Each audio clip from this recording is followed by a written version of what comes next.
As the internet has taken off over the past, like, say, 20 years, and there are many, many websites that will help musicians to do things themselves, the idea of being a DIY band has become a forefront of many musical conversations, so we're going to kind of debunk it and kind of see what the pros and cons are of being a DIY band.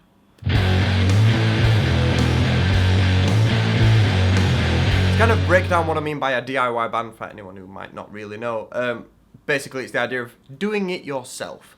So you don't work with a record label, you don't work with an agent, you don't work with promoters, you do all the stuff yourself. You release your music yourself, you create the music yourself, record the music yourself, you get the gigs yourself, all that kind of thing. That is the idea of being a DIY band. There are many stages that you can be on the spectrum between traditional and DIY, and generally, we probably find that it's better to sit somewhere in the middle to do some stuff yourself, do some stuff in the traditional manner, but we're going to try and break that down in this video. And we want to try and start a conversation about whether or not you think it's a good thing to be super DIY or not, or what kind of spectrum.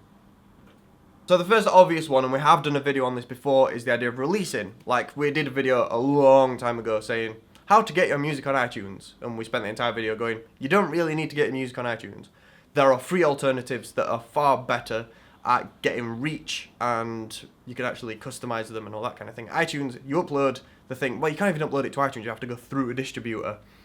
Then your stuff appears on iTunes, there's no profile pictures, there's no cover photos, there's no customization. Your page appears on iTunes just like everyone else's music. Whereas you've got your Bandcamps and you've got your Music Glues, where you've got customizable banners and profile pictures and links to your social media and all that kind of stuff that you just don't have on iTunes. So the comparison between is iTunes better than, say, Bandcamp is no, not really. It's more trusted, yes. It sometimes can give you bragging rights to be on iTunes. More reputable. It's more reputable as a company because it's owned by Apple. However, in terms of actual user experience and how good it is as a product, the freer alternatives are actually better. What we didn't address in that video was the other things that you will get on when you go via a distributor.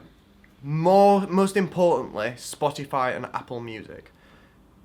Because there is no argument between, oh, should you be on SoundCloud or Spotify? Spotify every single time. There are so many more users. The playlisting system on Spotify is really, really good. Their entire kind of ethos around supporting up-and-coming acts is really good. Granted, they could maybe do more, but they are doing more than, say, iTunes is. So Spotify is worth being on. If you're going via a distributor to get on Spotify, you'll get onto iTunes anyway. In terms of doing that DIY, because the alternative is you go through a record label, who go through a distributor, who will then put you on iTunes and Spotify and all that kind of stuff, but you can go through a distributor yourself. There are things that exist like TuneCore and loads of stuff. Won't go into it, but there are loads of stuff that exists that you can get yourself on iTunes and Spotify and all that kind of stuff.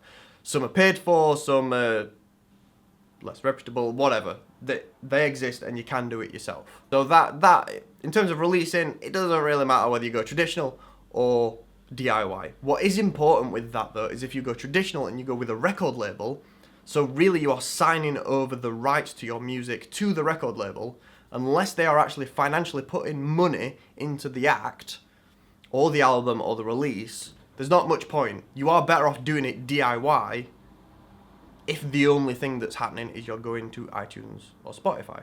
The next is gigs. So really you can work with promoters to get gigs, and DIY bands will work with promoters to get gigs. That's not really a thing. Part of the infrastructural system of the music industry. Promoters aren't really they aren't seen as like the man, if you like, when a DIY band rebels against record labels or whatever. They'll still work with promoters because promoters are just like a guy that puts bands on in a pub, for example. We made a video called How to Sell Out Your Debut Gig, where we did kind of tackle the idea of not using a promoter and not using any external company, hiring a venue yourself and being able to sell it out.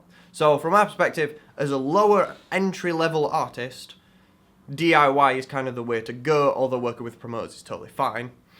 Where the man kind of industry thing comes in with gigs is agents. You have to be pretty well on your way as an artist to get with an agency anyway, but the idea is that they will get you on tours, whether that's like a country-wide tour or a continent-wide tour or whatever. An agent is kind of the way to go with that, especially since that agency will have bigger artists on their roster and you can get as a support slot on those big artists' tours. There is pretty much no DIY way of doing that, unless you're planning on doing a headline tour and you're more than willing to book 15 different gigs and arrange everything to do with them yourself, at which point you're probably going to need a tour manager anyway. The only alternative is using an agent. So really, the thing there is, if you're a small band, don't go with an agent. You probably won't be able to anyway because they won't want you. As a big artist, it's probably worth being with an agent because of the opportunities that arise there, the great, and the cut that an agent will take is nothing compared to the, in theory, the greatness that will come from you being able to do the cool stuff. So that side of stuff, I guess the traditional method kind of wins. Then it starts getting a little bit weird in terms of DIY because you get to press and PR. So the idea of contacting press or getting in touch, you know, blogs and radio and even getting on like music TV and that kind of stuff. Should you do it DIY or should you actually pay PR companies to do it for you? The best I can do is talk from our experience.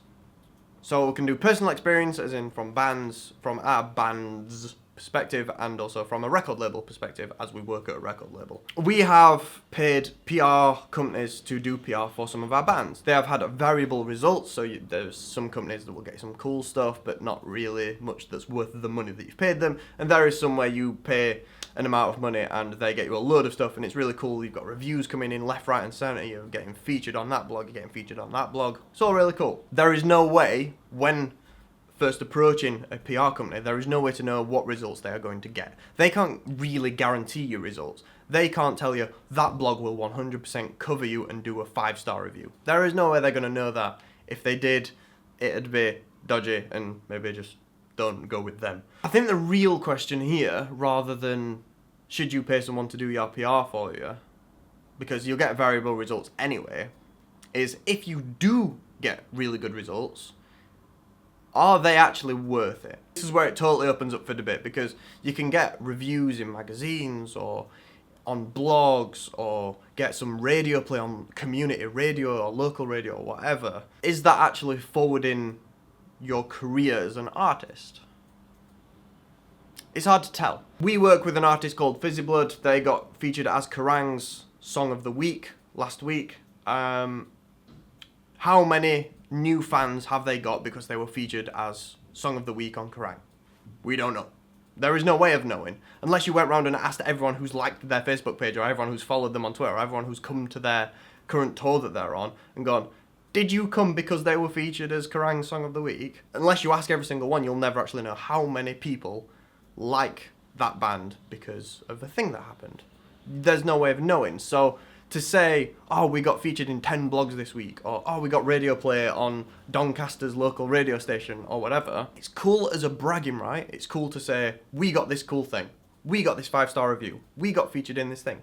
That's great. That's really good to say, look how much cool stuff we're doing. But is it actually helping? Don't know. There's potential that a magazine with a really high readership and a really dedicated fan base, that if they read about your band that's in that magazine, you might get a load of fans from it. Loads of people might check you out and might start liking you. But in terms of when you're doing it DIY, when you're low level, when you're doing it yourself, there is no way of getting in touch with really big magazines with really big readerships and having positive results with them. There's a chance that you might contact them and they might be like, oh, thanks, but we're not going to do it, or whatever. They have people who contact them that do it full time, and they are more likely to use those people because those people are getting paid to do that job from other bands, which is where the paying people for PR thing kind of comes in, because if you pay people, ideally you can get into bigger and better stuff. But again, is it worth it? Don't know. So the idea of this series is to start a conversation about stuff to do with the industry. So that's it. I've left this kind of open-ended.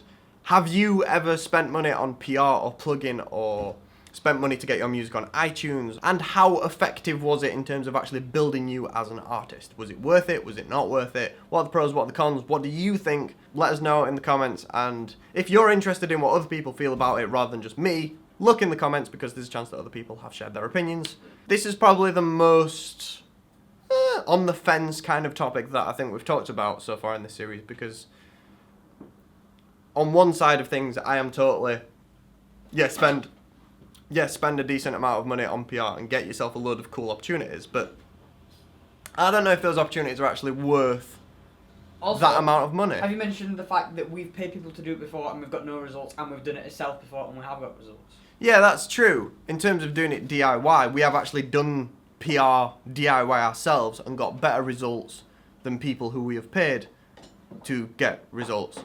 So, you're not always guaranteed to get a better job done by someone who you're paying. If you're paying someone who's reputable, you probably are going to get more results from them than doing it yourself. But again, is it worth it? Don't know. Let us know if you want to see our best of playlist. Click on that side of the screen. If you want to see more from this series, click on that side of the screen. And I hope you have a very good week. Just a very quick thing. The Royal Blood video took off massively on Saturday. So if anyone's subscribed because of that video, welcome. Thank you for joining us. We're an educational channel. Would you believe it? See you later.